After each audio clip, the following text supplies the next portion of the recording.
আজকে একটা গল্প শোনাবো আপনাদেরকে, একটা গরিলার জীবনের গল্প। গল্পের শুরুতে আমরা একটা গরিলাকে দেখতে পাই যে তার নিজের জীবনের ঘটে যাওয়া ঘটনাগুলো বলছিল। আর এই গরিলাটার নাম ছিল ইভান। ইভান বলতে শুরু করে 1973 সালে সে আর তার বন্ধুরা বিগ টপ নামের একটা মনে মানুষদেরকে বিনোদন দিত। আর সেখানে তাদের একটা রিং মাস্টার ছিল যার নাম ছিল ম্যাক। ম্যাক সেখানে থাকা পশু পাখিদেরকে অনেক ভালোবাসতো। এরপর ইভান আমাদেরকে তার কিছু পশু পাখি বন্ধু বান্ধবদের সাথে পরিচয় করিয়ে দেয়, যার মধ্যে একটা বেসবল খেলতে পারা মুরগি ছিল, সেখানে একটা সিলো ছিল যে কিনা বল দিয়ে খেলা দেখাতো, আর সেই সাথে একটা খরগোশ ছিল যে কিনা খেলনার ট্রাক চালাতে পারতো। তাছাড়াও ম্যাকের পোষা একটা কুকুর ছিল। আর এই সার্কাসের সব থেকে পুরাতন প্রাণী ছিল একটা হাতি। এছাড়াও এখানে বব নামের একটা রাস্তার কুকুর ছিল যে কিনা রাত হলে চুপচাপ গরিলাটার খাঁচায় এসে শুয়ে পড়তো। কিন্তু ইভানের সাথে ববের খুব ভালো বন্ধুত্ব ছিল, তাই ইভানও তাকে থাকতে দিত। ম্যাকের এই সার্কাসে তার একজন কর্মচারী, আর সে তার সাথে প্রায়ই তার ছোট মেয়ে জুলিয়াকে নিয়ে আসতো।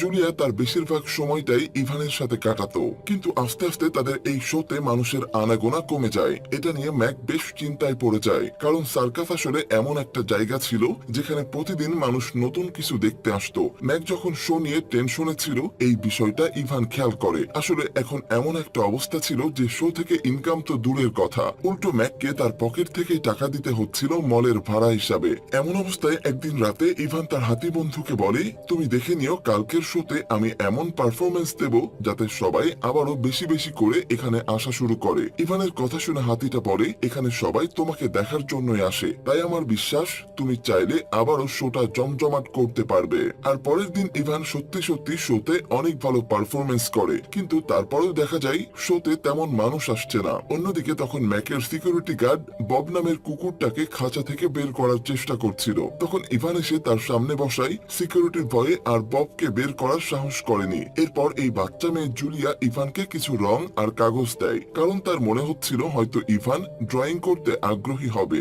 জুলিয়া সেখান থেকে চলে গেলে ইভান তখন তার খাঁচার কাচের উপরে একটা পোকা দেখতে পায় আর সেটাকে আঁকানোর চেষ্টা করে। অন্যদিকে বব তখন ম্যাকের কুকুরের কিছু খাবার চুরি করে আনে খাওয়ার জন্য। খাঁচার ভেতরে এসে সে দেখে ইভান তখন কাগজে ওই পোকাটার ছবি আঁকছিল। প্রথমে বব বুঝতে পারছিল না ইভান কি করছে, কিন্তু একটু পর যখন সে বুঝতে পারে এটা ড্রয়িং, বব বেশ অবাক হয়। পরের দিন জুলিয়া যখন আবারও সেখানে আসে, সে ইভানের করা ড্রয়িং দেখে বুঝতে পারে যে সে একটা পোকার ছবি এঁকেছে। তাই জুলিয়া তার বাবাকে ডেকে ড্রয়িংটা দেখায়, আর ইভানও বেশ খুশি হয়ে যায় এটা ভেবে যে মানুষেরা তার ড্রয়িং বুঝতে পারছে।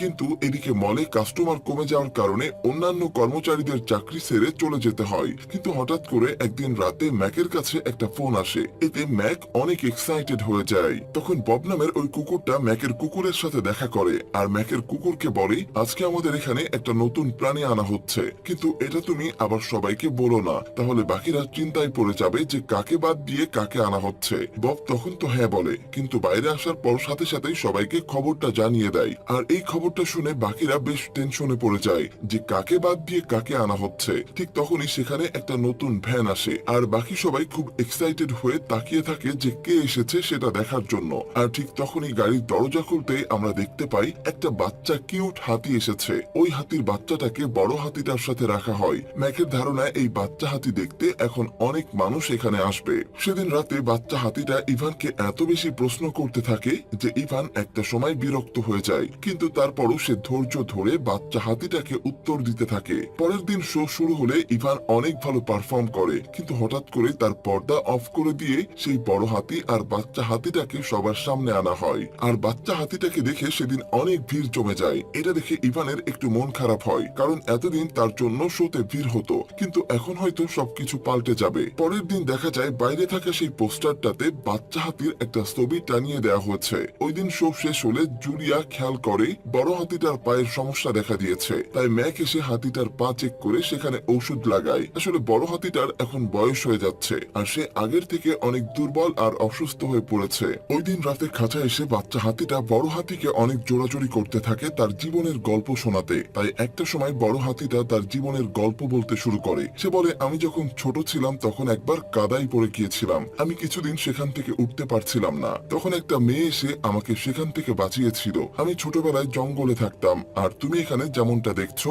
জঙ্গল তার থেকে অনেক বড়। সেখানে সবাই স্বাধীনভাবে চলাফেরা করতে পারে। হাতিটা তখন বাচ্চা হাতিকে গল্পগুলো শুনিয়েছিল। তখন পাশের খাঁচায় ইভান ইভানও তাদের সব কথা শুনছিল, আর এসব শুনে সেও খাঁচার বাইরে মুক্ত জীবনের কথা ভাবতে থাকে। পরের দিন দেখা যায় অসুস্থতার কারণে বড় হাতিটা শোতে যেতে পারে না, তাই ম্যাক বাচ্চা হাতিটাকে একাই শো করতে বলে। কিন্তু এটা শুনে বাচ্চাটা অনেক ভয় পেয়ে যায় যে সে কিভাবে একা শো করবে। তাকে ভয় পেতে দেখে ইভান এগিয়ে আসে আর তাকে অনেক প্রশংসা করে যাতে সে সাহস পায়। ওই দিন দেখা যায় কোনোভাবে বাচ্চাটা বেশ ভালো পারফর্ম করে। রাতে খাঁচায় ফিরে বাচ্চাটা এবার ইভানকে জোড়াজুড়ি করতে থাকে তার জীবনের গল্প বলার জন্য, আর ইভান তার ছোটবেলার গল্প বলতে থাকে। সে বলে, আমি যখন ছোট ছিলাম তখন ম্যাক আমাকে দত্তক নিয়েছিল। ম্যাক আর তার স্ত্রী আমাকে অনেক ভালোবাসতো আর তারা আমাকে তাদের সন্তানের মতোই মনে করত। কিন্তু আমি যখন আরো বড় হই তখন খেলার জন্য পুরো বাড়ির জিনিসপত্র নষ্ট করতে থাকি। এটা নিয়ে ম্যাকের কোনো সমস্যা ছিল না, কিন্তু আমাকে নিয়ে ম্যাক আর তার স্ত্রীর মধ্যে ঝগড়া হয় আর তার স্ত্রী বাড়ি ছেড়ে চলে যায়। তাই ম্যাক বাধ্য হয়ে আমাকে এখানে নিয়ে আসে আর তারপর থেকে আমি এখানেই থাকি। এটুকু বলে ইভান তাকিয়ে দেখে বাচ্চা হাতিটা ঘুমিয়ে পড়েছে। তখন ইভান তার পুরাতন বন্ধু বড় হাতির সাথে কথা বলতে আসলে হাতিটা বলে এই বাচ্চাটা অনেক ছোট, তাই সে তার পুরো জীবনটা কিছুতেই এই খাঁচায় কাটাতে পারবে না। ওর অধিকার আছে জঙ্গলে মুক্ত জীবন যাপন করার। তাই তুমি আমাকে কথা দাও, তুমি যে করেই হোক ওকে এই বন্দিশালা থেকে বের করবে। বড় হাতিটার অবস্থা তখন অনেক বেশি খারাপ ছিল, দেখে বোঝা যাচ্ছিল হয়তো সে আর বেশি দিন বাঁচবে না। তাই ইভানও হাতিটাকে কথা দেয় যে সে এই বাচ্চাটাকে মুক্ত করবে। আর ওই দিন রাতেই বড় হাতিটা মারা যায়। হাতিটার মৃত্যুতে ম্যাক, ইভান সহ বাকি সব পশু পাখিরাই অনেক কষ্ট পায়। কিন্তু কয়েকদিন যেতে না যেতেই ইভান দেখে সেই বাচ্চা হাতিটাকে এবার জোর করে শো এর জন্য প্র্যাকটিস করানো হচ্ছে, কারণ এভাবে চলতে থাকলে ম্যাককে এই সব কিছু বিক্রি করে দিতে হবে। কিন্তু প্র্যাকটিস করতে করতে বাচ্চাটা অনেক ক্লান্ত হয়ে যায়, আর এটা বুঝতে পেরে জুলিয়া তার বাবাকে বিষয়টা বলে। জুলিয়ার বাবা ম্যাককে অনেক থামানোর চেষ্টা করে, কিন্তু ম্যাক তাদের কোনো কথাই শোনে না। এটা দেখে ইভানের অনেক রাগ হয়, তাই সে সিদ্ধান্ত নেয় যে করেই হোক দ্রুত বাচ্চাটাকে এখান থেকে বের করে নিয়ে যেতে হবে। তাই এক রাতে ইভান তার বন্ধু ববকে ডাক দেয় আর তাকে জিজ্ঞেস করে আশেপাশে কোনো জঙ্গল আছে কিনা যেখানে আমরা সবাই স্বাধীনভাবে বাঁচতে পারবো। তখন বব খুব এক্সাইটেড ভাবে বলে, হ্যাঁ, পাশেই একটা জঙ্গল আছে। ইভান তখন একটা চাবির ছবি আঁকে, কারণ সে ভাবছিল যদি জুলি তার ড্রয়িংটা বুঝতে পারে তাহলে হয়তো সে তাকে সাহায্য করবে। তাই পরের দিন জুলিয়া সেখানে আসলে ইভান তাকে ড্রয়িং গুলো দেখায়, কিন্তু জুলিয়া ড্রয়িংটা বোঝার আগে সেখানে ম্যাক চলে আসে। আর ইভানের আঁকা ছবিগুলো দেখে তার মাথায় একটা বুদ্ধি আসে। সে বাইরে থাকা পোস্টারে লিখে দেয় ইভান দ্য আর্টিস্ট গরিলা, তার মানে এমন একটা গরিলা যে ছবি আঁকতে পারে। আর এটা লিখতেই পুরো শহরে হইচই পড়ে যায়। শোতে প্রচুর মানুষ আসতে থাকে শুধু ইভানকে ড্রয়িং করতে দেখার জন্য। শোতে এত ভিড় দেখে ম্যাক তো অনেক খুশি হয়ে যায়। ইভানকে সবার সামনে আনা হয় ড্রয়িং করার জন্য, কিন্তু সে কোনো ড্রয়িং করে না, কারণ তার মাথায় একটা জিনিসই ঘুরছিল, তাহলে যে করেই হোক ছোট হাতিটাকে এখান থেকে মুক্ত করতে হবে। শো শেষ হওয়ার পর ম্যাক এসে ইভানকে অনেক বোঝানোর চেষ্টা করে, কিন্তু ইভান তার কোনো কথায় গুরুত্বই দিচ্ছিল না। এমন সময় ম্যাকের চোখে পড়ে ববকে, আর তার উপর সমস্ত রাগ ববের উপর গিয়ে পড়ে। ম্যাক সাথে সাথে সিকিউরিটিকে ডেকে বলে, তুমি যদি আজকের মধ্যে ওই কুকুরটাকে এখান থেকে বের করতে না পারো তাহলে তোমার চাকরি থাকবে না। এটা বলে ম্যাক চলে যায়। আর দেখতে পাই ওই দিন রাতে সিকিউরিটি একটা জাল নিয়ে ববকে ধরার প্ল্যান করছিল, কিন্তু অন্যদিকে খাঁচার ভিতর বব আর ইভান মিলে নিজেরাও একটা প্ল্যান করে। সিকিউরিটি যখনই কুকুরটাকে ধরতে যাচ্ছিল বব চালাকি করে ইভানের খাঁচার মধ্যে ঢুকে পড়ে। সিকিউরিটি তখন উপরের দিকে তাকিয়ে দেখে ইভান ঘুমাচ্ছে, তাই সে সাহস করে ববকে ধরার জন্য খাঁচার মধ্যে ঢোকে। কিন্তু ইভান তো আসলে ঘুমের ভান করেছিল, তাই সে তখনই উপর থেকে লাফিয়ে নিচে নেমে আসে। সামনাসামনি এত বড় গরিলা দেখে সিকিউরিটি ভয়ে সেখানে অজ্ঞান হয়ে যায়। এই সুযোগে ইভান তার কাছে থাকা চাবি নিয়ে এক এক করে সবগুলো প্রাণীকে মুক্ত করে নেয়। এরপর তারা সবাই মিলে সেখান থেকে পালানোর জন্য মলের মেইন গেটের কাছে এসে আটকে যায়। আর ইভান বলে, এবার কি করবে, আমাদের কাছে তো এই দরজার চাবি নেই। তখন বব বলে, তুমি কি ভুলে গেছো যে তুমি একটা গরিলা? এটা শুনে ইভান তার শক্তি দিয়ে দরজাটা ভেঙে সবাইকে নিয়ে বের হয়ে পড়ে। ততক্ষণে সিকিউরিটি গার্ডের জ্ঞান ফিরলে সে ম্যাককে ফোন করে সব খবর জানিয়ে দেয়। এদিকে রাস্তা পার হওয়ার সময় সেই খরগোশের গাড়িটা রাস্তার পাশে আটকে যায়। অন্যদিক থেকে একটা গাড়ি তখন দ্রুত গতিতে তার দিকে আসছিল। ইভান কোনোভাবে খরগোশটাকে বাঁচিয়ে নেয়। ইভান সহ বাকি সবাই অনেক খুশি হয়ে একসাথে জঙ্গলের মধ্যে ঢোকে, কিন্তু তারা যখন জঙ্গলে ঢুকছিল তখন রাস্তায় একটা লোক তাদেরকে দেখে ফেলে। ইভান আর বাকিরা ভাবছিল তারা আজকে থেকে স্বাধীনভাবে বাঁচতে পারবে, কিন্তু কিছুক্ষণ পর সামনে আসলে তারা বুঝতে পারে এটা আসলে কোনো জঙ্গল নয়, এটা ছিল একটা পার্ক। আর এই পার্কটা পুরো শহরের মাঝখানে অবস্থিত। ইভান বুঝতে পারে তারা এত সহজে এখান থেকে বের হতে পারবে না। ততক্ষণে ফোন পেয়ে সেখানে ম্যাক চলে আসে, আর সে ইভানকে বলে, দেখো ইভান, তোমার জন্য বাকিরা সবাই বিপদে পড়বে, তোমাদের তোমাদেরকে যদি এই অবস্থায় শহরের মানুষ দেখে ফেলে তাহলে তোমাদেরকে ধরে চিড়িয়াখানায় দিয়ে দিতে পারে। ইভান বুঝতে পারে তারা এভাবে শহরে ঘুরতে পারবে না, এতে সবাই বিপদে পড়বে। তাই সে ম্যাকের সাথে বাকিদের নিয়ে আবারও মলে ফিরে আসে। মলে এসে ম্যাক সেই সিকিউরিটির চাকরি থেকে বের করে দেয় আর জুলিয়ার বাবাকে বলে যে করেই হোক আমাদেরকে এই ঘটনা গোপন রাখতে হবে, কারণ যদি এটা জানাজানি হয় তাহলে হয়তো ওদেরকে এখান থেকে নিয়ে যাওয়া হবে। খাঁচায় ফিরে ইভান বাচ্চা হাতিটাকে সরি বলে, কারণ সে জঙ্গলে পৌঁছে দিতে পারেনি। কিন্তু হাতিটা তখন ইভানকে জিজ্ঞেস করে তুমি কি জঙ্গল দেখেছো, সেটা দেখতে কেমন হয়? তখন ইভান তার ছোটবেলার গল্প বলতে থাকে। ছোটবেলায় ইভান তার পরিবারের সাথে জঙ্গলে খুব সুখ শান্তিতে বসবাস করত। সেই সাথে সেটাও বলে আমার বাবা সবসময় আমাকে একটা বাহাদুর গরিলা বানাতে চেয়েছিল, কিন্তু আমার ভালো লাগতো ছবি আঁকতে, তাই আমি পাথরের উপর কাদা দিয়ে ছবি আঁকতাম। কিন্তু তারপরেও আমার বাবা আমাকে অনেক ভালোবাসতো। আমি আমার বোনের সাথে জঙ্গলে সারাদিন খেলাধুলা করতাম। এভাবেই আমার সময় কেটে যাচ্ছিল। কিন্তু হঠাৎ করে একদিন জঙ্গলে শিকারী আসে। ইভানের বাবা ইভানকে বাঁচানোর অনেক চেষ্টা করে, কিন্তু শিকারীরা তাকে মেরে ফেলে আর শিকারীরা ইভানকে ধরে নিয়ে গিয়ে শহরে বিক্রি করে দেয়। সেখান থেকে ম্যাক ইভানকে উদ্ধার করে আনে। ইভানের এই গল্প শুনে বব বলে ওঠে মানুষ আসলে অনেক খারাপ। কিন্তু তখন বাচ্চা হাতিটা বলে না, আসলে সব মানুষ খারাপ না, কারণ বড় হাতি আমাকে বলেছিল তাকে এই মানুষই গর্ত থেকে বাঁচিয়েছিল। আর তাই মানুষের মধ্যে ভালো খারাপ দুটোই আছে।